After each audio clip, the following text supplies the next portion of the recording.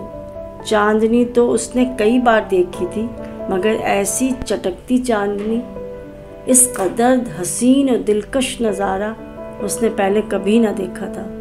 ایک لمحے کو اس نے سوچا، شاید میں اس دنیا میں نہیں ہوں، یہ کوئی اور ہی سیارہ ہے، کسی خلائی سیارے کی سرزمین ہے یہ۔ سحر زدہ سی شبو آنگن میں آ گئی۔ سارا آنگن گویا دودھ میں نہایا ہوا تھا۔ یا اللہ، ایسی مقدس چاندنی میرے آنگن میں پھیلی ہے اور مجھے خبر تک نہ ہوئی۔ میں بند کمرے میں سوتی رہی، اس نورانی بارش سے بے خبر اور لا علم۔ شبو نے بڑی گہری سنجیدگی سے سوچا، میرے آنگن تک چاندنی کی چادر بچھانے والے کو کیسا محسوس ہوتا ہوگا؟ کوئی اس کی محبت کی طرف، اس کی مدارت کی طرف آنکھ اٹھا کر بھی نہ دیکھے، نہ اس کو سمجھے، نہ گردانے، نہ قدر کرے، نہ شکریہ، نہ محبت۔ دنیا سوئی پڑی ہے، مگر وہ ہے کہ چاندنی کا سونا لٹائے جاتا ہے۔ اتنا سارا حسن، اتنا سارا پیار۔ شبو حیرت زدہ تھی۔ یہ تو وہی بات ہو گئی، اس نے خود سے کہا، واجد والی۔ واجد نے بھی تو نہ سمجھا، نہ گردانہ، نہ قدر، نہ شکریہ، نہ محبت۔ اوہو، شبو نے بے اختیار منہ پر ہاتھ رکھ لیا۔ ایک بہت گہری بات اس کی سمجھ میں آ گئی تھی۔ ہم اپنے ارد گرد پھیلی بے شمار نعمتوں کی طرف آنکھ اٹھا کر بھی نہیں دیکھتے، شکر کرنا تو بڑی دور کی بات ہے۔ وہ حیرت میں ڈوبنے لگی۔ اسے لگا اس پر ایک پراسرار علم کا نزول شروع ہو گیا، اور یہ علم آہستہ آہستہ اس کے قلب میں بھرتا چلا جا رہا ہے، خوشبو کی طرح۔ وہ اوپر آسمان کی طرف دیکھنے لگی۔ کتنی عجیب بات ہے، انسانوں کی ساری توجہ صرف مہنگائی، شادی اور بچوں تک ہی محدود رہتی ہے۔ ہمیں کبھی بھی کائنات پر غور کرنے کا موقع ہی نہیں ملتا۔ شبو چودھویں کے چاند کی دلکشی دیکھنے لگی۔ کتنا بے نیاز چاند ہے، جیسے کہہ رہا ہو، نہیں شبو، مجھے تو اس کی کوئی پرواہ نہیں کہ کوئی مجھے دیکھتا ہے کہ نہیں۔ اچھا، آج شبو پر حیرتوں کے دروازے ایک ایک کر کے کھلتے چلے جا رہے تھے۔ اچانک وہ تیز مہکتی بھی رات کی رانی کے قریب چلی گئی اور پودے کے قریب ہو کر بولی، کیا تمہیں بھی کوئی پرواہ نہیں کہ کوئی تمہیں چاہے یا نہ چاہے؟ پتے بڑے واضح طور پر ہلے، جیسے کہہ رہے ہوں، ہمیں اس سے کیا مطلب؟ ہاں ٹھیک تو ہے، اس نے سوچا، اور اس کے قلب سے ایک آواز آئی، شبو، دنیا میں کروڑ پھول روزانہ کھلتے ہیں، اس تمنا کے بغیر کہ کوئی انہیں سونگھے، کوئی انہیں دیکھے، کوئی سراہے یا سجائے۔ ارے واقعی شبو کو یاد آیا، اس نے کہیں پڑھا تھا انکنڈیشنل لو کے بارے میں، بنا کسی مفاد و غرض کے کسی سے بلکہ سب سے محبت کرنا، نہ صلے کی تمنا، نہ بدلے کی خواہش۔ اچھا تو یہ ہے انکنڈیشنل لو۔ کچھ نیا جاننے کی خوشی اس سے سنبھالی نہیں جا رہی تھی۔ وہ آنگن کے بیچوں بیچ ہاتھ پھیلا کر گول گول گھومنے لگی۔ شبو وجد کی کیفیت میں مصروف رقص ہو چکی تھی۔ پھر اسے لگا یوں گول گول گھومنے سے اس کے جسم و جان سے لپٹی اندیکھی پٹیاں سی کھلتی چلی جا رہی ہیں، وہ میلی پرانی پٹیاں جس کے دھاگے واجد کی ذات سے الجھے ہوئے تھے۔ شبو جسے محبت سمجھ رہی تھی، اس اٹیچمنٹ کے دھاگے ادھرتے چلے جا رہے تھے، اور پھر گھومتے گھومتے جانے کتنی دیر لگی، مگر شبو آزاد ہو چکی تھی۔ پہلی بار اس نے خود کو اپنی اصلی حالت میں دیکھا۔ یہ میں ہوں؟ شبو نے اپنے اندر جھانکا۔ چاندنی سے زیادہ روشن اور چمکدار، خالص اور کھری شبو اس کے سامنے تھی۔ ارے واقعی یہ میں ہوں؟ وہ حیران ہوتی رہی۔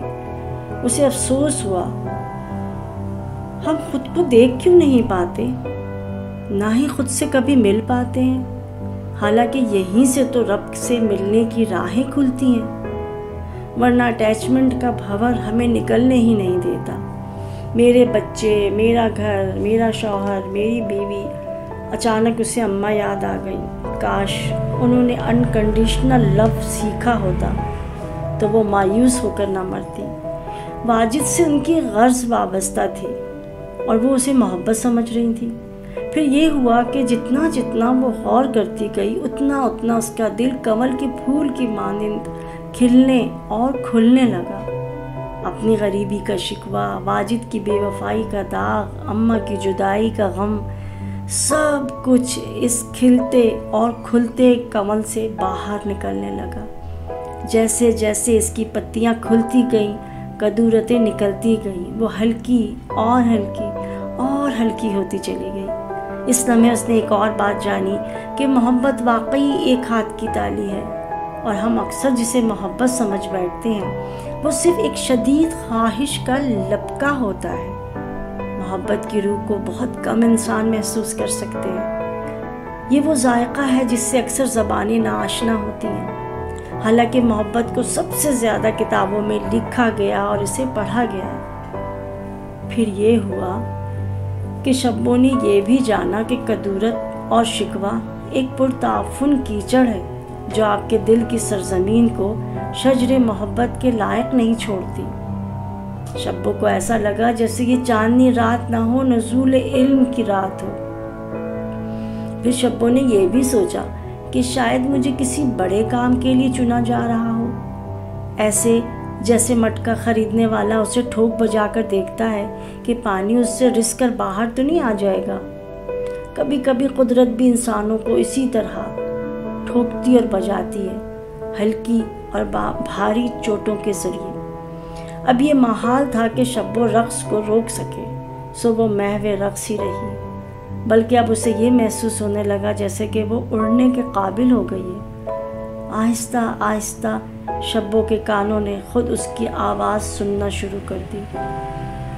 آج سب کے لیے عام معافی ہے واجد، میں نے تمہیں معاف کر دیا۔